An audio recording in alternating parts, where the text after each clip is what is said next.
Hi everyone! Our February Art Club project has a Valentine's Day theme.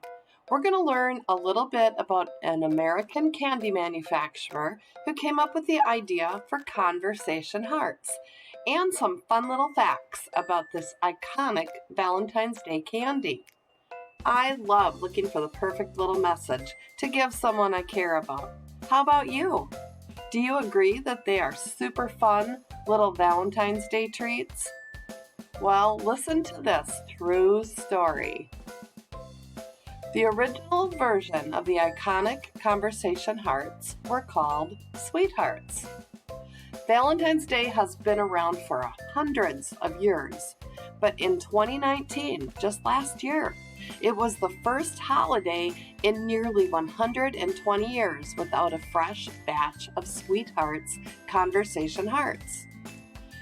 Other candy companies tried to fill in the gap, but the original Sweethearts were created by Necco, and that's a company that went out of business in 2018. Necco's brands were bought by another American company called Spangler. So for 2020, Conversation Sweetheart Hearts are back. Unfortunately, Spangler has had all sorts of problems manufacturing and printing the sayings on the candy. Since 1990, each year, there has been a different theme to the sayings. In 2020, the theme was something to do with the millennial. One year it had an animal theme. Another year it had literature as the theme. So there were sayings on it like Romeo and Juliet. This year, though, even though the candy is back, because of all of the printing problems they had, the hearts are going to mostly be blank. So conversation hearts without the conversation. But like I said, it's better than last year when we didn't even have the candy at all. And we're going to make this right with the universe by coming up with our own sweetheart sayings for 2020. So my task for you is to come up with some thematic ideas of messages with the theme friends and family. Over here, I have some of my ideas that I came up with, like BFF or number one fan or loyal, or you could use like text language like QT for cutie, bestie. You could put BVA on there for our school. And what are some other good ones? I'm sure that you can be way more creative than I have been with my list. What are some great messages that you could give your family and friends that would be positive, uplifting, and fun for them to receive? Here is an example of what we're going to make today. You can see my hearts with all of the different conversation printed on them. We're going to learn about repeating shapes. We're going to learn how to make a really great heart shape. We're going to talk about composition and practice terms like overlap, extend, negative space. We're going to talk about lettering, and we're going to use elements of art like texture, line, and color. Doesn't this look fun? I can't wait to see what you guys come up with. So step one is to draw and cut out a heart shape. I'm going to talk to you about an art term right now. The term is symmetrical. If you ever hear that term, that means that whatever the object is the same on both sides of a line. You can see in my heart shape that I put a line right through the center. And if that line was a mirror, the heart is exactly the same on this side of the mirrored line as it is on this side. So there are other objects, lots of objects and shapes that are symmetrical. Can you think of any? Do you think of a circle or a square or a diamond? How about your face? Think about it. If you drew a line down the middle of your face, You would have an ear and an eye in the same exact location on both sides of the line. Your nose and your mouth would be split exactly in half. Symmetrical objects are very pleasing to look at. They have order, and artists use symmetry a lot. So the steps to making a Valentine heart. I did a little demonstration for you. I'm going to play the video and I'll talk you through all of the steps while I'm doing it. There's also the directions written in the video, and the directions are written on the side there. So you can come back and watch this video as many times as you want to.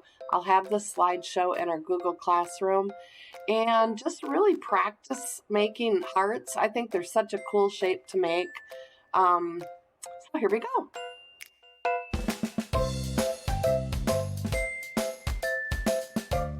You're going to fold a rectangle in half. That line that I was pressing right there is the line of symmetry. We're really going to use that fold to make our heart symmetrical. Now I'm putting my fingers 2 fingertips down from the top on the folded line, and I'm making marks to show that you're going to go all the way to the top and all the way to the end with kind of a rainbow shape. From the end of that rainbow, you're going to do a straight line all the way down to the fold. There's the line of symmetry. And can you see how that's going to make a heart when I cut this out? So cut, cut, cut. Make sure that the fold is on the side that you leave. And when you open it up, ta-da! You have a heart. Now here's a tip. Once you have one good heart, you just follow the procedure about folding the paper in half, stick that little paper with the folds together inside the heart that you already made, trace around it, and you can use those lines from your tracer to very quickly and very easily make a great heart. So it pays to have one good heart made, and then you can use that artist tip at the bottom of my directions that say after you make one great heart, you can use it as a tracer for the rest of them. Cool, huh? All right, we're going to go to our next step, which is to put the text in the heart. Now this is where the candy manufacturer had all sorts of trouble. Do you remember my story about how we're going to have blank hearts for Valentine's Day in 2020? Well, we're going to make that right with our art project, and we're going to print our conversations on our hearts. So hopefully you made a nice list. If you need some good ideas, you can go back into my slideshow right here. And there is my list of good ideas. But try to add to them because you're going to be way more creative than I was. And you see the little lines that I have in my heart. And they're kind of big, and I centered the word text with red, kind of melon-colored letters. And if you look at the hearts in the background, you can see that that is the color that the candy company uses to print their messages on their hearts. So try to use red. Again, if you look at my example, you can see that I used red colored pencils. So you're going to put your messages on there. Notice how large the lettering is, and notice that they're placed right in the center, just like my example text. A little artist tip for you: if you take a regular pencil, just a graphite pencil, and draw a nice straight line, that will give you kind of sort of a ledge to sort of shoot for your text. And it will make your text all look really neat.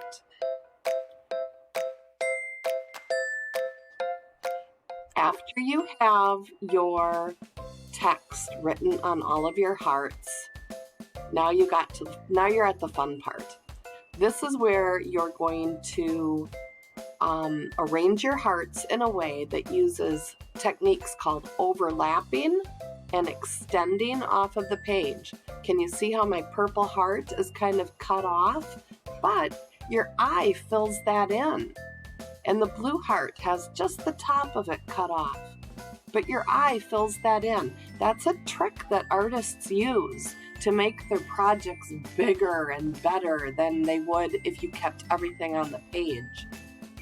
So you're going to take a sheet of your white paper from your sketchbook, and you can tear it out really carefully, and then you're going to start arranging your hearts on your page.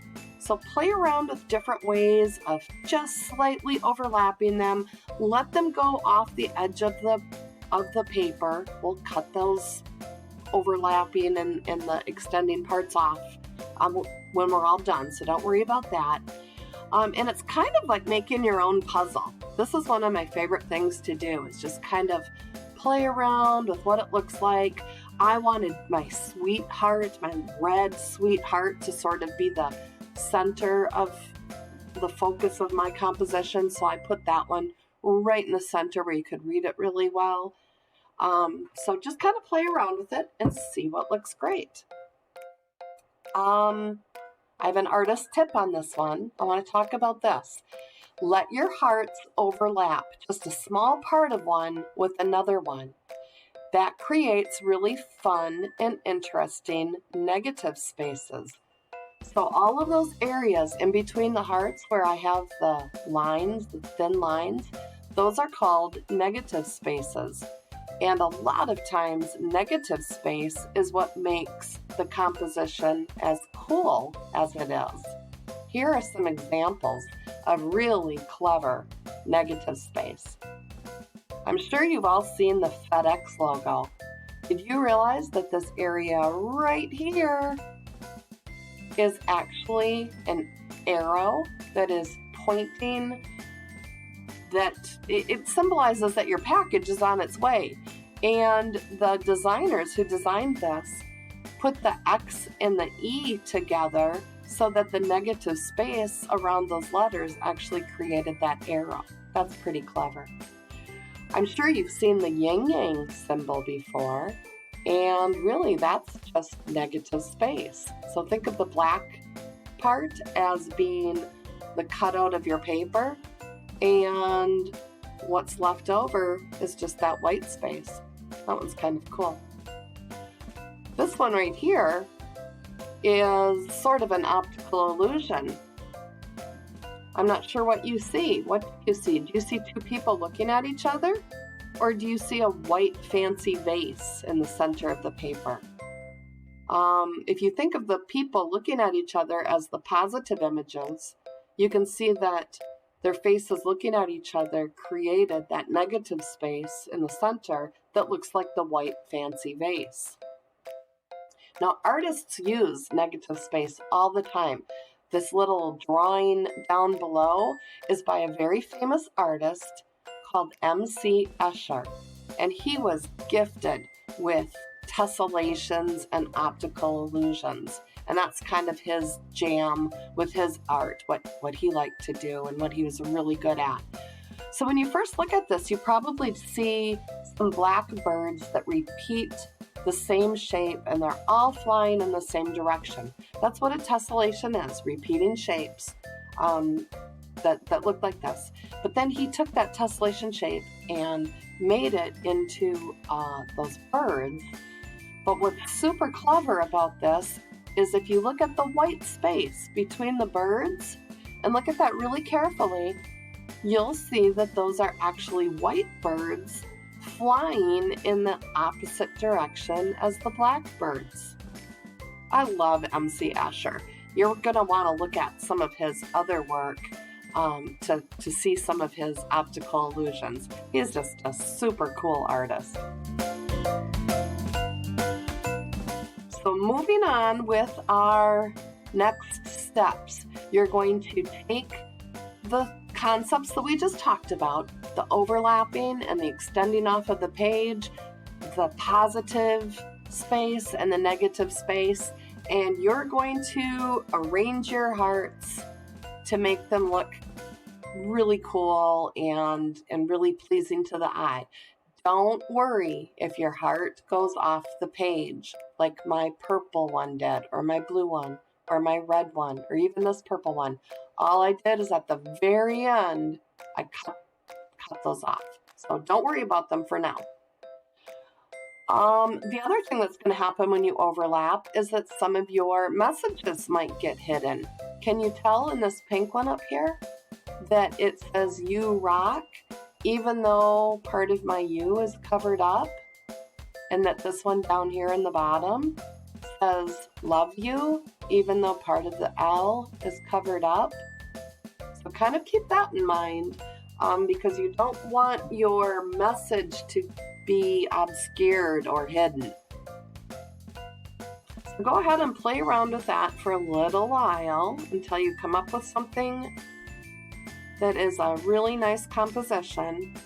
And then we're going to talk about glue. Boys and girls, repeat after me. A dot does a lot. I didn't hear you. Say it again. A dot does a lot. Okay, what I mean by that little rhyme is that you don't need very much glue. Matter of fact, I call it tacking, what we're going to do right now. So your composition is all laid out and you have little areas where your hearts overlap. If you look at my little picture, you can see where my red heart overlaps with my pink heart and it overlaps with my purple heart.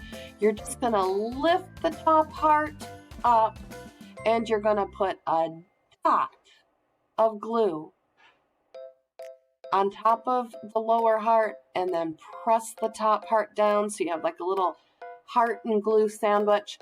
But a dot does a lot. If you use too much glue, it takes forever for it to dry.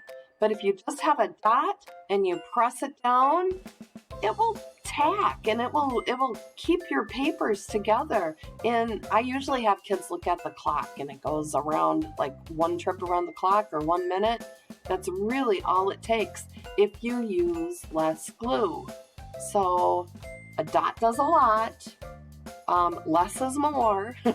All of those good sayings, but you don't need very much glue at this step in the process. Really, you don't need very much glue ever.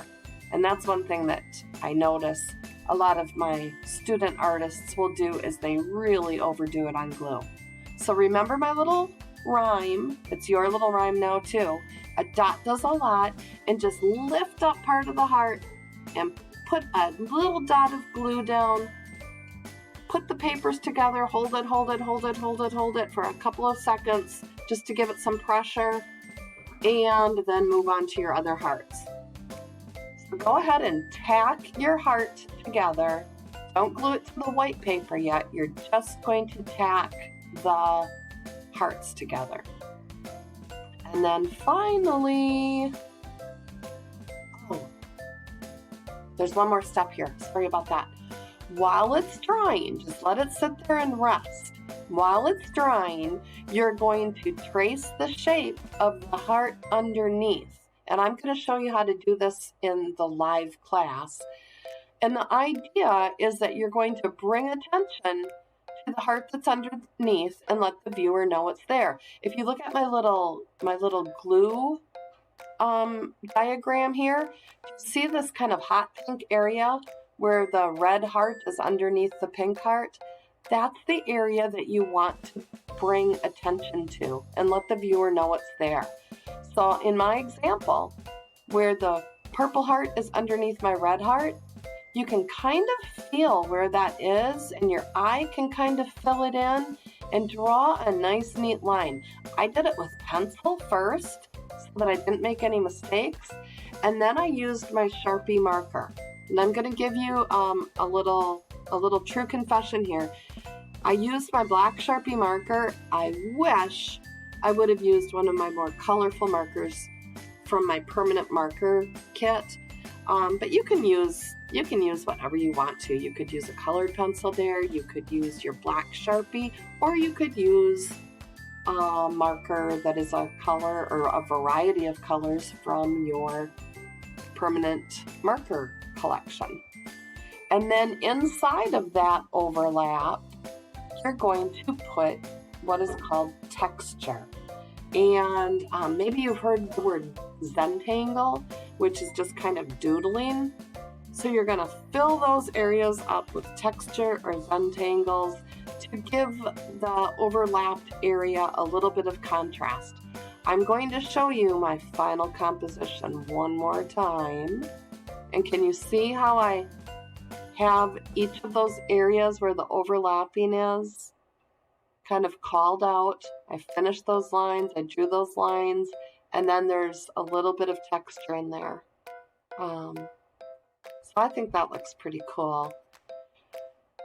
And then at the very end, once your tacks are set, do you remember the tacks are just the little a dot does a lot? Once your tacks are set, you're going to flip your heart collage over and you're going to dot the back side of your hearts with glue along the edges of them. So not right in the center the way we did when we were tacking the hearts together, but you're going to do it on the edges. And again, what is our cheer when we're talking about glue, boys and girls? What is it? We say a dot does a lot. So you don't need very much glue. Just barely open it up and barely squeeze it. I don't want any glue puddles. No glue puddles. Just a dot. Another little trick that I tell kids to do is take the glue bottle when it's just barely coming out and hop around like a bunny. So it's just dot, dot, dot, dot, dot. So give that a try. And then when it's got glue around the edges of all of the hearts, and I'm going to show you what this looks like in class too. You can flip it over and glue it onto your white paper. An extra set of hands is really handy, no pun intended, for this flipping step. So if there's somebody at home that can help you lift your heart collage up and put it in place, that would be great. Now, do you have any hearts that are extending outside of the edges of your white paper? If you do, like I did on mine, that means that you used the extending tip that I gave you earlier, and you can take your scissors and just cut those hearts right along the edge of your white paper. Just use your white paper as a guide, and that's where you want your heart to stop. Ta-da! Congratulations, boys and girls! You have made your first Sweet Tart Art Club project, and now you can photograph it and submit it into Google Classroom. I will let your advisory teacher know that you have an art project completed, and wow, we had fun while getting a project done. And you can watch this video and you can make a second one after your first one if you want to do something different. These are your supplies and you can have fun with them, okay?